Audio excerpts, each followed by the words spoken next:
This is the best electric car, or nothing.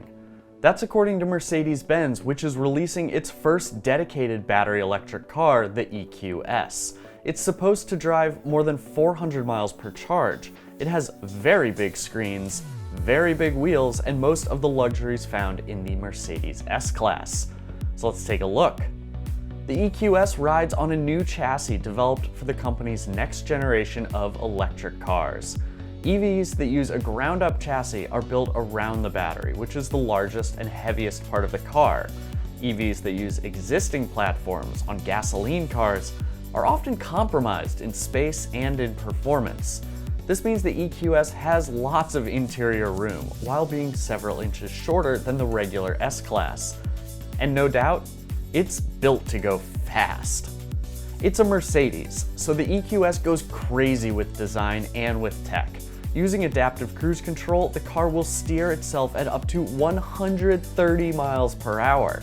The front grille has dozens of Mercedes stars. The wheels have a bajillion number of spokes. The taillights are twisted like a bulb filament. The door handles are motorized and illuminated, and all four doors, they open and close automatically. The weirdest element is this flap. It's not a charging port, it's to refill the windshield washer fluid. And that's because the hood can only be opened by a service tech.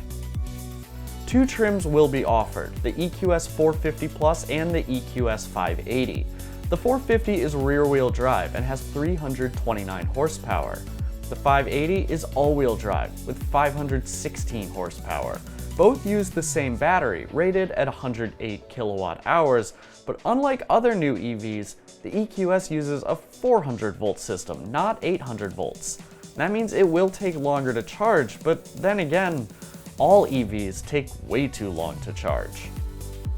So while you wait, you can play with the Mercedes Hyperscreen. It's actually 3 screens on one expansive dash and takes infotainment to another level.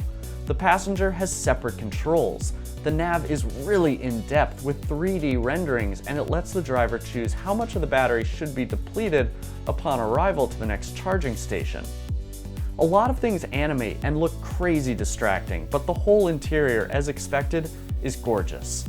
Look at the wood, the leather, the steering wheel. When it comes to cabin design, Mercedes puts in the work.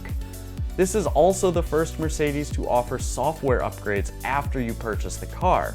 You can download new engine sounds for free, or pay for rear wheel steering that turns the wheels at a greater angle. Tesla does the same thing. You buy the hardware, but the software to activate it is separate. What do you think about that? Pricing will be well into the 100s for the car you're looking at here. It should mimic prices for the Tesla Model S, and it should cost less than the Porsche Taycan. We'll see if anyone bites, because other than Tesla, no one's buying EVs from any automaker in big numbers.